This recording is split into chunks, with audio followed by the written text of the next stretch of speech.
दिल्ली की हवा सुबह सिर्फ सर्दी का एहसास नहीं करवाती बल्कि कोहरे और प्रदूषण का डर भी लेकर आती है। शहर में छा रही धुंध अब साधारण कोहरा नहीं बल्कि पोल्यूशन, स्मॉग और नमी का एक ऐसा मिश्रण बन चुकी है जो आंखों में जलन, गले में खराश और सीने में भारीपन पैदा कर रही है। राजधानी की सड़क पर चलते लोगों को इस दमघोंटू हवा का असर साफ महसूस हो रहा है। जैसे ही लोग सुबह उठकर AQI जानने के लिए ऐप खोलते हैं तो उनकी चिंता और बढ़ जाती है।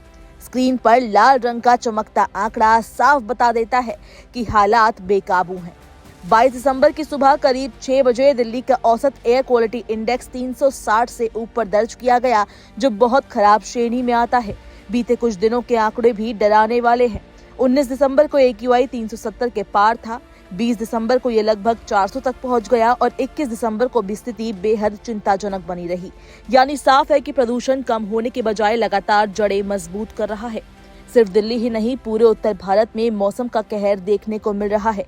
घना कोहरा, कड़ाके की ठंड और जहरीला स्मोग तीनों ने मिलकर हालात और बिगाड़ दिए हैं।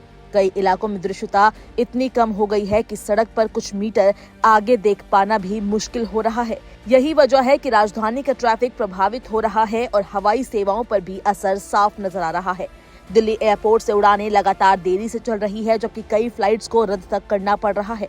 बीते कुछ दिनों से रोजाना दर्जनों उड़ानें या तो लेट हो रही है या फिर कैंसिल की जा रही है। प्रदूषण का सबसे बड़ा असर लोगों की सेहत पर दिख रहा है। बच्चों, बुजुर्गों और सांस से जुड़ी बीमारियों से जूझ रहे लोगों के लिए ये हवा किसी खतरे से कम नहीं।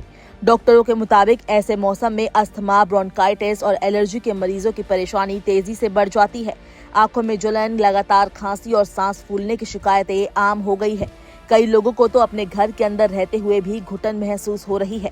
हालात को देखते हुए एयर क्वालिटी मैनेजमेंट कमीशन ने NCR में ग्रेडेड रिस्पांस एक्शन प्लान के सबसे सख्त चरण यानी कि स्टेज 4 को लागू कर दिया है। इसके तहत निर्माण गतिविधियों पर सख्ती, डीजल वाहनों पर नियंत्रण और औद्योगिक गतिविधियों पर निगरानी जैसे कदम उठाए गए हैं। इसके बावजूद हवा की गुणवत्ता में बड़ा सुधार नजर नहीं आ रहा।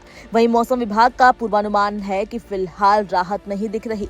उत्तर पश्चिम भारत, मध्य भारत और पूर्वी भारत के कई हिस्सों में अगले 1 हफ्ते तक घने कोहरे की स्थिति बनी रह सकती है। यानी जब तक हवा में नमी और ठंड का ये असर रहेगा, तब तक प्रदूषण के कण जमीन के पास ही फंसे रहेंगे। इसी वजह से हवा साफ होने में समय लग सकता है।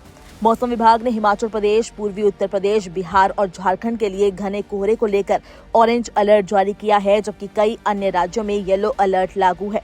दिल्ली में भी आने वाले कुछ दिनों तक सुबह और रात के समय कोहरे का असर बना रहने की संभावना जताई गई है। हालांकि कुछ राहत की उम्मीद हवाओं से जुड़ी है। मौसम विभाग के अनुसार 23 और 24 दिसंबर के आसपास हवा की रफ्तार बढ़ सकती है। फिलहाल विशेषज्ञों ने सलाह दी है कि लोग बेवजह घरों से बाहर ना निकलें, सुबह और देर रात की सैर फिलहाल टाल दें और मास्क का इस्तेमाल करें और बच्चों और बुजुर्गों का खास ध्यान रखें।